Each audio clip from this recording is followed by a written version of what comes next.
My name is Shaan. Yes, my name rhymes. I didn't pick it. My parents gave it to me. Shaan. Hey, it rolls off the tongue. I tell people it's French, but it's not French.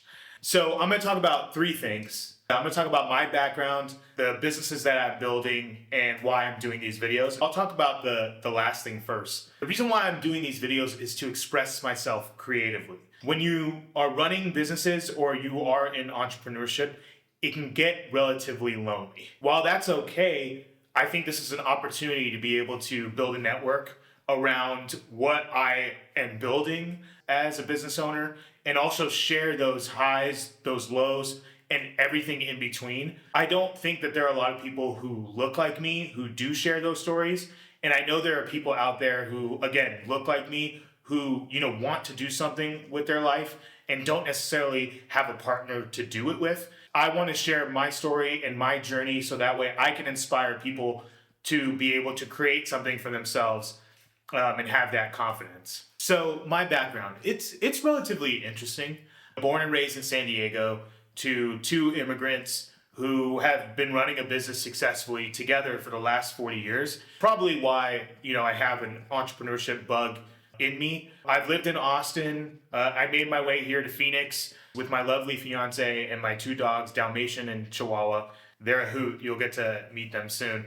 So I've been in advertising and media for about 12 plus years. And I started my career at a publicly traded company. And I worked there for about 4 years. And I totally thought I was going to climb the corporate ladder and be middle management and do all this. And I realized that it wasn't for me. The thing about working at a publicly traded company is that a lot of people can't smell their own shit. A lot of people have been there a long time. They don't know right from wrong, and they think they're always right. There's a lot of people that are trying to tell you what to do. You don't have a lot of creative freedom. As you will learn about me, I don't like being told what to do. Just simple as that. Maybe that's a fault of my own. Maybe it's not. That's what eventually led me to leave that publicly traded company after about 5 years. What's interesting is I ran a top team. I managed about 14 people. I was 25, young, dumb, and hungry. I just knew it just wasn't a good fit for me. And so then when I left there, I went to another company, moved back to San Diego. It's a company that sold nonprofits fundraising software. I got fired 9 months in. And that was a really humbling experience. At the time, I was very egotistical. I thought I could do whatever it is. Grass is always greener on the other side type of feel. I failed, and I never thought I was going to be somebody who did fail, but it taught me a lot of lessons about how to persevere and how to push through. Really grew some hair on my chest that allowed me to be where I am today. And after that, I moved to Austin and I started working at a media company, an email-focused media company. We had about 1.5 email subscribers. We were huge in the startup news space. I did everything involving advertising there. So I worked on ad product, advertising campaigns, partnerships, selling strategy, really the works. And we ended up exiting to HubSpot after about my almost fourth year there. And that was a really great experience. I got to see a startup get acquired.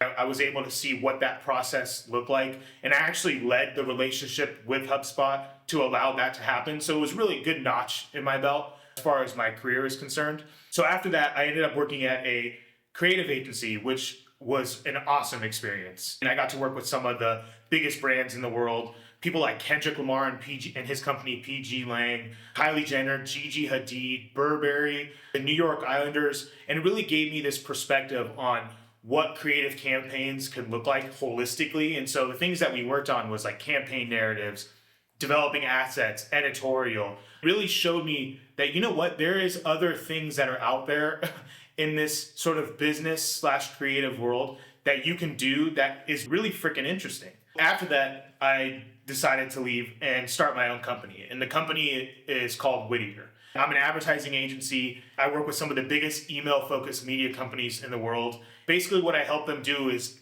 everything involved building an email-focused media company. That could be editorial strategy, that could be ad product design, that could be product design, design in general, developing media-focused websites, business and selling strategy. I've done that successfully over the last 2 or 3 years. Then my second project, which is something that I think really has legs and I'm really excited to continue working on, it's called Parlour. And it's a nostalgic-based media company, which we dub luxury nostalgia. And really our goal with it is to unearth really interesting and unique pop culture moments in our history that don't necessarily get talked about anymore, or people still do want to experience it, or there's people out there that know about it but don't necessarily understand some of the pop culture's biggest moments or want to learn about it. I started this project with my co-founder, Alec.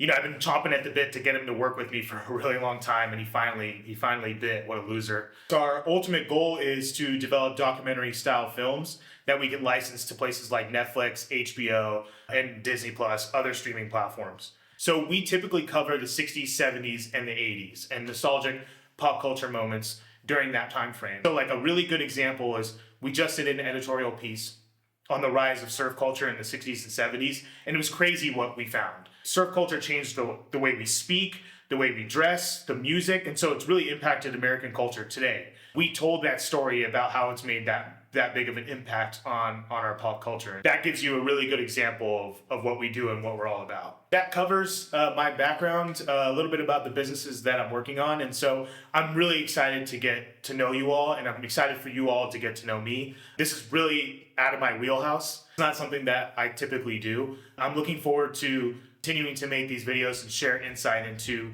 what I do and be able to inspire other people that are out there who are looking to actually do something interesting and unique and kind of, get out of the corporate world and build something for themselves. And I'm really excited to get to know you all. I'm excited for you all to get to know me, and really looking forward to seeing you soon.